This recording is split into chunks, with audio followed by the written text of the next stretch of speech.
খেলাপি ঋণের বিস্ফোরণ ও অর্থনীতির সংকটের কবলে বাংলাদেশ। দেশের অর্থনীতি আজ এক ভয়াবহ সংকটময় পরিস্থিতির পার করছে, যেখানে স্থিতিশীলতা আর টেকসই প্রবৃদ্ধি নিশ্চিত করতে সবচেয়ে গুরুত্বপূর্ণ হয়ে উঠেছে ব্যাংকিং খাত। আর এই পুরো ব্যবস্থার কেন্দ্রবিন্দুতে রয়েছে বাংলাদেশ ব্যাংক। কিন্তু বাস্তবতা হলো, দীর্ঘদিনের অনিয়ম, দুর্বল তদারকি আর প্রভাবশালীদের হস্তক্ষেপের কারণে দেশের ব্যাংকিং খাত এখন চাপের মুখে।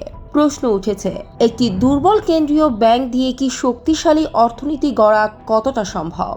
সংকটের সবচেয়ে বড় চিত্র দেখা যাচ্ছে খেলাপি ঋণে। 2025 সালের শেষে দেশের ব্যাংকিং খাতে খেলাপি ঋণের পরিমাণ দাঁড়িয়েছে প্রায় 5,57,000 কোটি টাকা, যা মোট ঋণের প্রায় 30%-এরও বেশি।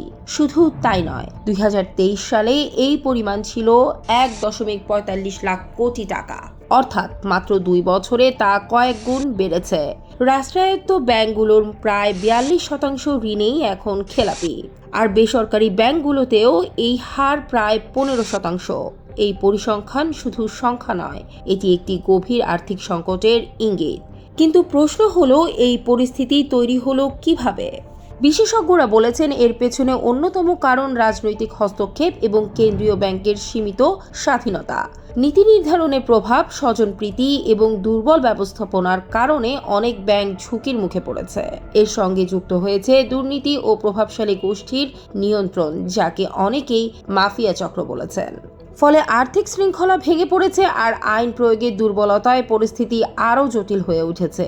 এই সংকটের প্রভাব পড়েছে সরাসরি সাধারণ মানুষের জীবনে।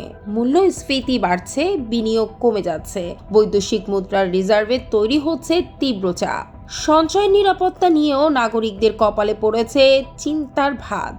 ব্যাংকের উপর আস্থা কমে গেলে পুরো অর্থনৈতিক ব্যবস্থাই ঝুঁকির মুখে পড়েছে। এই বাস্তবতায় সমাধান একটাই: বাংলাদেশ ব্যাংকের কার্যকর ও সময় উপযোগী সংস্কার, শক্তিশালী তদারকি ব্যবস্থা, খেলাপি ঋণ নিয়ন্ত্রণ, দুর্বল ব্যাংক একীভূত করা এবং সবচেয়ে গুরুত্বপূর্ণ, কেন্দ্রীয় ব্যাংকের পূর্ণ স্বাধীনতা নিশ্চিত করা। বিশেষজ্ঞরা বলেছেন, স্বচ্ছতা, জবাবদিহিতা এবং শৃঙ্খলা ফিরিয়ে আনতে এখনই পদক্ষেপ নিতে হবে, কারণ একটি শক্তিশালী স্বাধীন কেন্দ্রীয় ব্যাংক ছাড়া স্থিতিশীল অর্থনীতি গড়া অসম্ভব। এমন সংকটপূর্ণ মুহূর্তে বাংলাদেশের অর্থনীতিকে স্থিতিশীল ও টেকসই পথে এগিয়ে নিতে বাংলাদেশ ব্যাংকের সংস্কার এখন শুধু প্রয়োজন নয়, এটি সময়ের সবচেয়ে বড় জরুরি দাবি। সিটিজেন ভয়েস, দেশ ও মানুষের সংবাদ।